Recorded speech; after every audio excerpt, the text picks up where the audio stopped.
Every war has two battlefields. The first one you already know: soldiers, bombs, territory, blood. The second one most people never see, and it is where the greatest fortunes in history have been built. While millions were losing everything, a small and specific group of people was getting obscenely rich. And that was not a coincidence. It was not luck. It was a system that works every single time, in every crisis, in every war, without exception.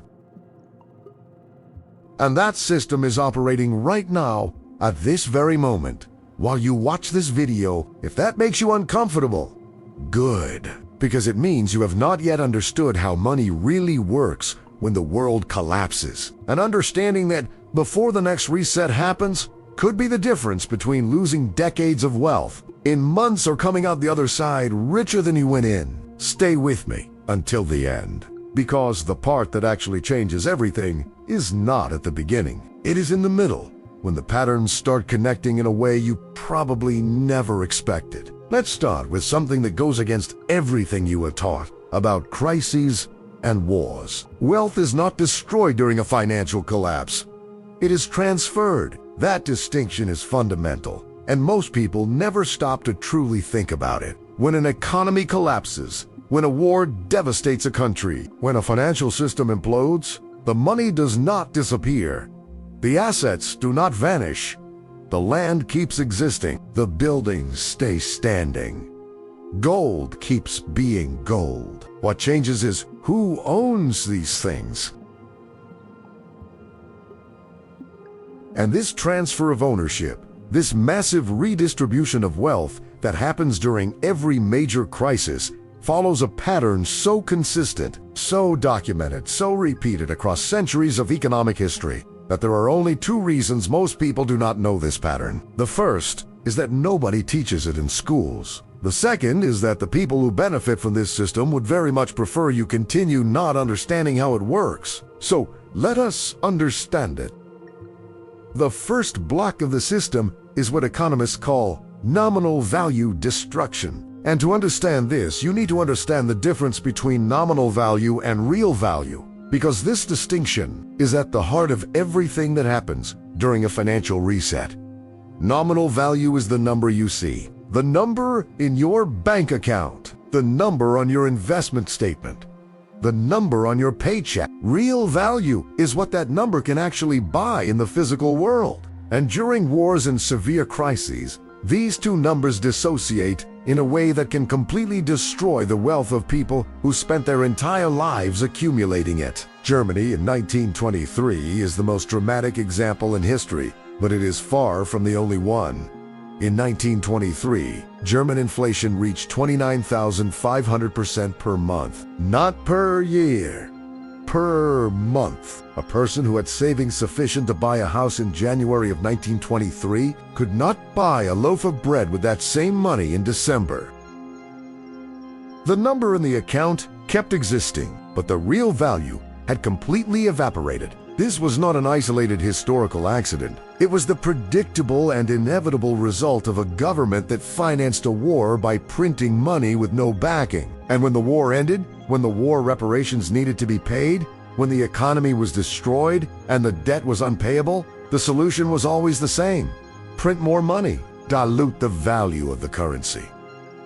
Transferred the cost of the collapse onto the people who had money sitting in the bank and did not understand what was happening. Meanwhile, whoever had real assets, land, real estate, gold, companies that produced physical goods, saw the nominal value of those assets explode. Not because they became more valuable in real terms, but because money became less valuable. And when money loses value, everything that is not money goes up in price. This is the first wealth transfer that happens in every crisis, from savers to owners of real assets. The second block is the transfer through debt, and this is probably the least understood and most devastating mechanism of all financial resets in history. When a severe crisis begins, whether caused by a war, a banking collapse, a pandemic, any trigger, what happens to people who have debt? On the surface, it seems like debtors are the most vulnerable.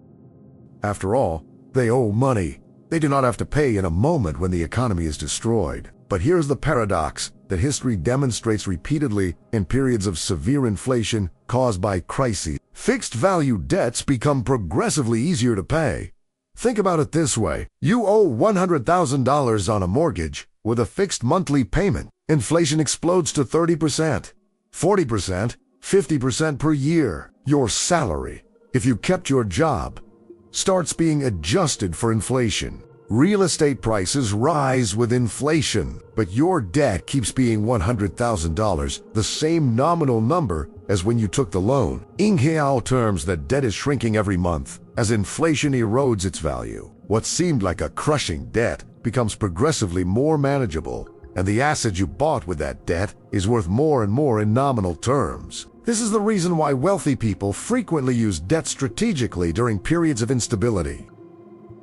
Not because they are irresponsible or greedy, but because they understand that, in an inflationary environment, fixed-rate debt used to buy real assets is one of the most powerful wealth-building mechanisms that exists. The bank lent you today's dollars. You will pay back with tomorrow's dollars that are worth less, and the asset you bought will go up in price with inflation. Meanwhile, whoever kept their savings in cash at the bank doing the responsible thing, the thing they were taught to do, watch that money lose value every single month without stopping.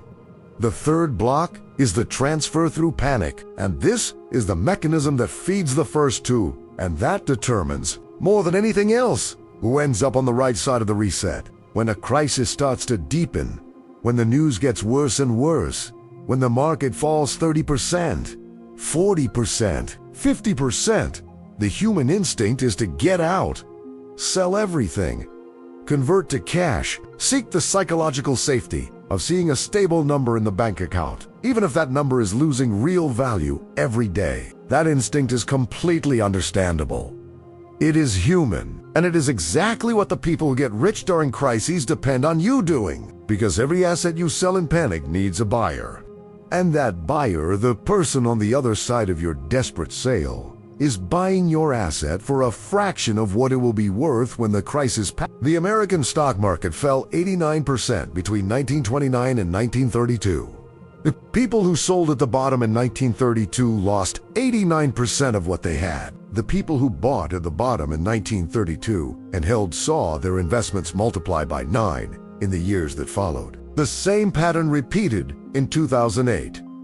In 2020, in every significant market correction in modern history, assets fall in nominal value during the crisis. People panic and sell. A small capitalized group buys those assets at liquidation prices.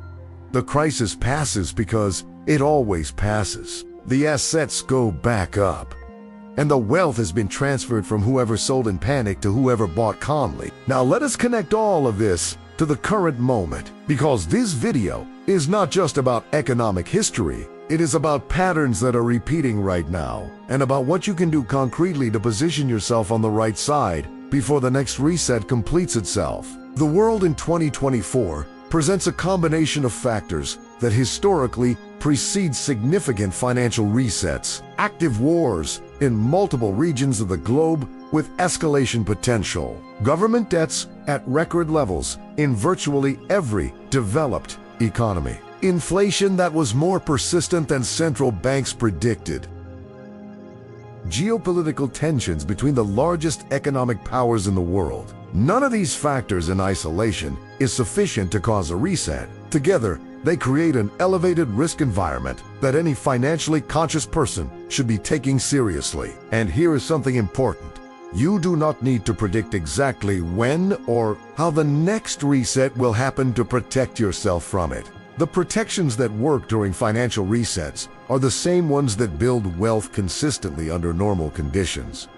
You are not making a bet on catastrophe. You are building a portfolio that is resilient to multiple scenarios, including the worst of them. So let us talk about real protection, not the generic list of buy gold and pray, but the specific system that historically protected and multiplied wealth during the greatest financial resets in history. The first protection is diversification into real assets. History is absolutely clear about this.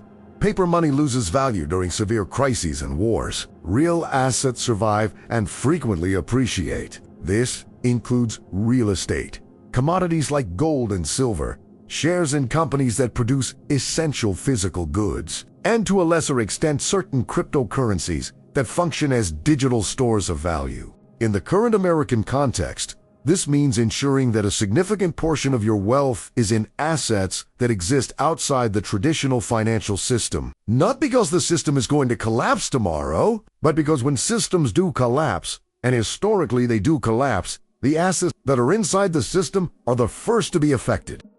Gold deserves special attention here because it is the only asset that has crossed every financial reset in history without losing its relative value. Empires collapsed. Currencies turned into worthless paper. Banks failed.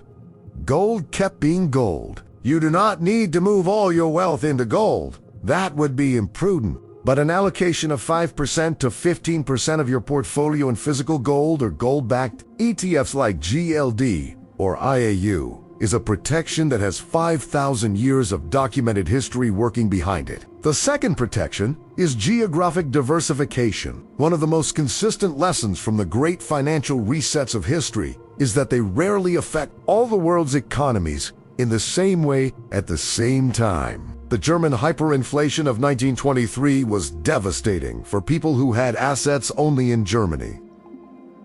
People who had assets in US dollars, in British pounds, in Swiss francs came out unscathed, or even the 2008 crisis was severe in the United States and Europe, but economies like Australia, Canada, and several emerging markets recovered much more quickly. For the American investor today, geographic diversification means having a portion of the portfolio in international. ETFs funds like Vanguard's VXUS that give exposure to developed and emerging markets outside the United States. Not because the American economy is going to collapse, but because concentrating 100% of your wealth in any single economy is a vulnerability that the great resets of history exploit repeatedly. The third protection is strategic liquidity. And here's a point that seems to contradict what I said earlier about money losing value during crises, but it is actually the necessary complement to everything we discussed. Holding real assets protects your long-term wealth during a reset. But during the process of the reset, in the months of chaos, of falling markets, of opportunities emerging, you need liquidity to act. The greatest buying opportunities in history. The market bottoms in 1932, in 1982, in 2009, in March 2020, lasted weeks or months, not years. The people who took advantage of those opportunities had two things in common. First, they did not sell their assets in panic during the fall. Second, they had liquid reserves available to buy when everyone else was selling. This combination of real assets you do not sell during the crisis, plus liquid reserves you use to buy during the crisis, is the system that historically transforms financial resets into wealth-building events for those who are prepared. The fourth protection is developing crisis-resistant income. And this may be the most underestimated protection of all, because it does not involve any sophisticated financial product. It involves you. During severe financial resets, the difference between those who manage to maintain and grow their wealth and those who are forced to sell assets in panic often comes down to one thing: income. Whoever has enough income to cover their basic needs during a crisis does not need to sell their assets. Whoever does not is forced to sell at exactly the worst moment. Crisis-resistant income means having multiple sources of income that are difficult to eliminate simultaneously. A job in an essential sector. Rental income from real estate, dividends from companies that pay consistent dividends, even during recessions. Companies like Johnson & Johnson, Procter & Gamble, Coca-Cola that have crossed multiple financial resets continuing to pay dividends. Income from freelance work or consultant in a specific area of expertise. The more diversified your income sources, the lower the probability of all of them being eliminated simultaneously by any single event. There is one final layer to this system that is almost never discussed openly, and it is probably the most important of all. It is the role of knowledge as an asset. All the other assets we discussed in this video, gold, real estate, stocks, liquidity, can be lost, confiscated. Throughout history, there have been governments that confiscated gold from citizens. There have been hyperinflations that destroyed the real value of real estate. There have been market collapses that took decades to recover. The only asset that no financial reset in history has managed to confiscate or destroy is the knowledge of how the system works. The people who came out of every great financial reset in history with their wealth intact or multiplied were not necessarily the richest before the crisis. They were the most informed. They understood the wealth transfer mechanism that was happening. They knew that wealth does not disappear. It redistributes, and they positioned their assets and their actions to be on the right side of that redistribution. You just received that knowledge. The question now is not what is going to happen in the world. Wars will keep existing. Crises will keep happening. Financial resets will keep repeating as they have for centuries. The question is what you are going to do with what you learned today before the next reset reaches you.